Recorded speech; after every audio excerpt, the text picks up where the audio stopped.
अब यहाँ पर ये एलिशा नबी का एक उदाहरण दे रहे हैं और कह रहे हैं कि अभिषेक तेल के द्वारा बिजनेस प्लान्स आपके सफल हो जाएंगे, आपको संपन्नता मिल जाएगा, आपका कर्ज माफ हो जाएगा। क्योंकि दूसरा राजा 4 अध्याय 1 से लेके 7 पद में एक विधवा के बारे में लिखा गया है जो कर्ज में थी और अभिषेक के कारण उसका कर्ज माफ हो गया और वो उसके पास धन आ गया, उसका बिजनेस अच्छा होने लगा। तो अगर आप इस तेल को लेंगे तो आपका बिजनेस अच्छा होगा, आपके पास धन आएगा, आप सफल बनेंगे, आप संपन्न बनेंगे। देखिए वो क्या इस पद में यहाँ पे क्या कह रहे हैं, इस क्लिप में आप सुनिए कि वो क्या कह रहे हैं। किया गया। एलीशा के पास एक विधवा औरत आई और उसने क्या किया, उसने कहा कि तू थोड़े बर्तन नहीं लेकर आना।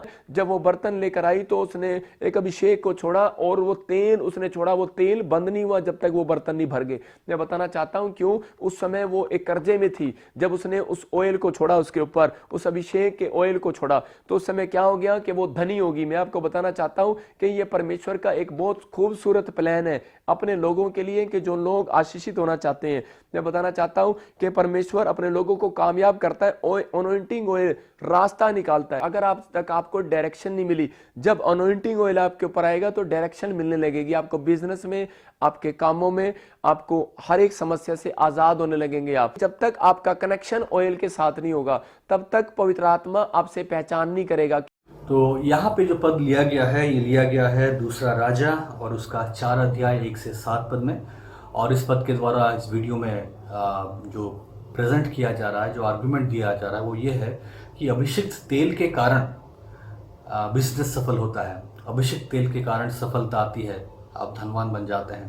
क्योंकि 7 पद में लिखा है, फिर उसने जाकर परमेश्वर के जन को बतलाया और उसने कहा, जो तेल बेचकर कर्ज चुका दे, जा तेल बेचकर कर्ज चुका दे और जो रह जाए उसे तू और तेरे पुत्र निर्वाह कर सकते हैं। तो कहा गया कि उसको, वो जो औरत थी वो कर्जे में थी और उससे कर्ज माफ़ हो गए और ब्लेसिंग आ गया, फाइनेंशियल ब्लेसिंग आ गया।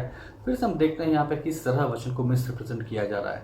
यहाँ पे एलीशा ने एक चमत्कार किया और इस औरत के पास धन नहीं था, ये औरत कर्जे में थी और इसके घर में जो चमत्कार हुआ, उस चमत्कार के द्वारा इसके बर्तनों में वो तेल आने लगा। वो तेल ख़त्म नहीं हुआ और उस तेल को उसने बेचा और बेच के अपने कर्ज को उसने चुकाया। तो यहाँ पे हम कहीं भी नहीं पाते हैं कि एलीशा ने कोई खास अभिषिक्त तेल को दिया और कहा कि ये तेल तुम लगाओ और इस तेल को लगाने से तुम्हारे सारे कर्ज माफ़ हो जाएंगे और तुम्हारा बिजनेस अच्छा हो जाएगा, तुम धनवान बन जाओगे। यहाँ पे एक सिंपल सी बात है कि एक विधवा है, उसके पास समस्या है, वो कर्ज में है। परमेश्वर का जन आता है और इस परमेश्वर के जन का आदर करती है और वो एक चमत्कार वहाँ पे करता है, एक चिन्ह चमत्कार वहाँ पे वो दिखाता है और उसके द्वारा इसके जो कर्ज हैं वो माफ़ हो जाते हैं। इतनी सिंपल सी चीज़ है यहाँ पे। लेकिन इसको किस तरह अपने फ़ायदे के लिए इस्तेमाल किया जा रहा है, इसको किस तरह अपने बेनिफिट के लिए, अपने प्रॉफिट के लिए इस्तेमाल किया जा रहा है, इस बात की तारीफ़ करनी पड़ेगी इन पास्टर्स को कि किस तरह से परमेश्वर के वचन को कहाँ से क्या जोड़ के अपने फ़ायदे की बात यहाँ पे निकाल लेते हैं। कि एलीशा ने कि इस तेल में अभिषेक है, मैंने जो प्रार्थना किया इस प्रार्थना के तेल में अभिषेक है और इसको तुम लोगे तो तुम्हारा बिजनेस सफल हो जाएगा, तुम धनवान बन जाओगे, तुम्हारे कर्ज माफ़ हो जाएंगे। क्योंकि एलीशा नबी ने भी वहाँ पे जाके अभिषेक तेल उनको दिया और वो अभिषेक तेल के कारण वहाँ पे उनका कर्जा माफ़ हो गया।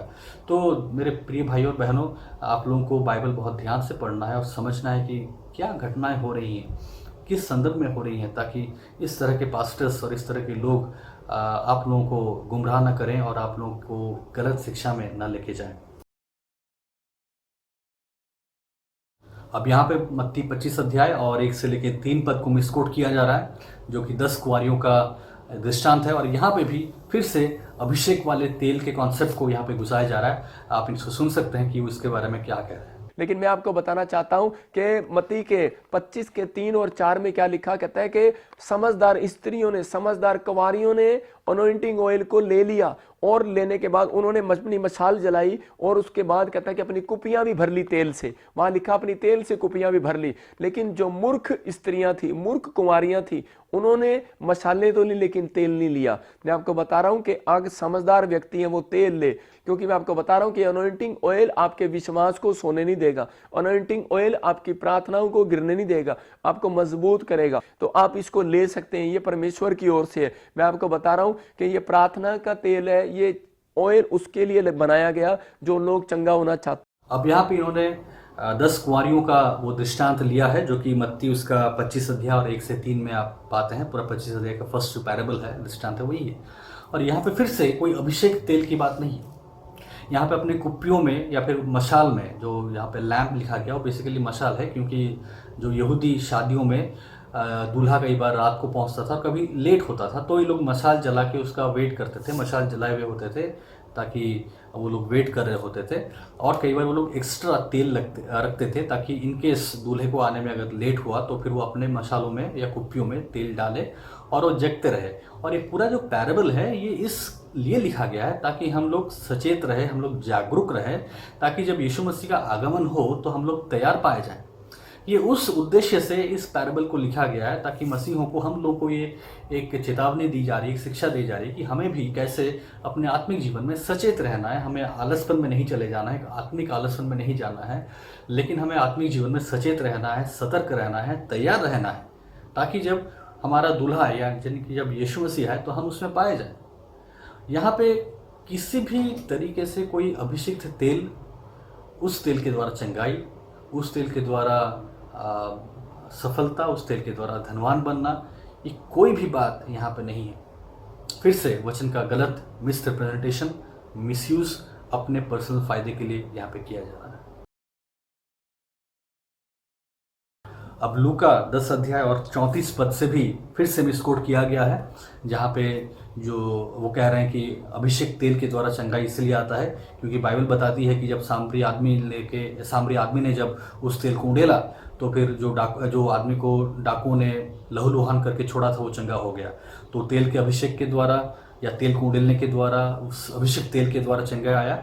और इस कारण ये जो तेल पास्टर बजिंदर दे रहे हैं, इस तेल को अगर आप खरीदते हैं, इसको आप लेते हैं, तो आपको भी चंगाई मिल जाएगा। आप इस क्लिप में सुन सकते हैं कि वो क्या कह रहे हैं। जब डाकुओं ने एक व्यक्ति को मारा, खसूटा और घायल करके सड़क पे छोड़ दिया, तो उस समय एक सामरी व्यक्ति ने उसके ऊपर वो तेल लगाया और उसके घाव को भर दिया और वो चंगा हो गया। अब यहाँ पे लोग सामरी का दृष्टांत दे रहे हैं, सामरी व्यक्ति का दृष्टांत दे रहे हैं और कह रहे हैं कि किस तरह वो सामरी आदमी तेल को उंडेला और वो अभिषेक वाला तेल था और उस तेल के द्वारा उसको चंगाई मिला। ये भी मैं कहता हूँ कि फिर से एक गलत मिसरिप्रेजेंटेशन है। जो कॉन्टेक्स्ट है वो ये है कि एक वो दृष्टांत है जो कहा जा रहा है, और उन दिनों में ये बहुत ही नेचुरल था, ये बहुत स्वाभाविक था कि जो भी लोग वहाँ पे ट्रैवल करते थे उन दिनों, चाहे घोड़े में चाहे गधे के ऊपर, तो वो लोग एक, जैसे हम लोग जब ट्रैवल करते तो हमारे गाड़ी में या फिर बस में, या आपका कोई भी पब्लिक ट्रांसपोर्ट है या आपका प्राइवेट ट्रांसपोर्टेशन मीन्स है, आपके गाड़ी में या कार में या कहीं पे एक फर्स्ट एड किट होता है। तो ठीक उसी तरह उस समय में जब लोग ट्रैवल किया करते थे, चाहे घोड़े पे चाहे गधों के ऊपर या अलग अलग मीन्स ऑफ ट्रांसपोर्टेशन था, तो लोग अपने साथ दाखरस और तेल लेके चलते थे, क्योंकि ये मेडिकल यूज़ के काम आता था। दाखरस जो है वो उंडेला जाता था ताकि वो एक एंटीसेप्टिक का काम करता था, बैक्टीरिया को मारता था या फिर उस घाव की सफाई कर देता था। और तेल लगाया जाता था ताकि उससे एक सूदिंग इफेक्ट मिले, आपको थोड़ा सा आराम मिल पाए उस चोट के ऊपर। जब वो तेल मला जाता है तो थोड़ा आराम मिल पाए। तो कोई भी व्यक्ति जो भी ट्रैवल करते थे, लॉन्ग जर्नीज ट्रैवल करते थे, लंबा डिस्टेंस ट्रैवल करते थे, वो अपने साथ ये लेके जाते थे, क्योंकि जाहिर सी बात है तब इतना डेवलपमेंट नहीं था, इतना एडवांस सारी चीज़ें नहीं थी। तो रास्ते में चोर से हमला, डाकुओं से हमला या जंगली जानवरों से हमला, ये सब स्वाभाविक बातें थी।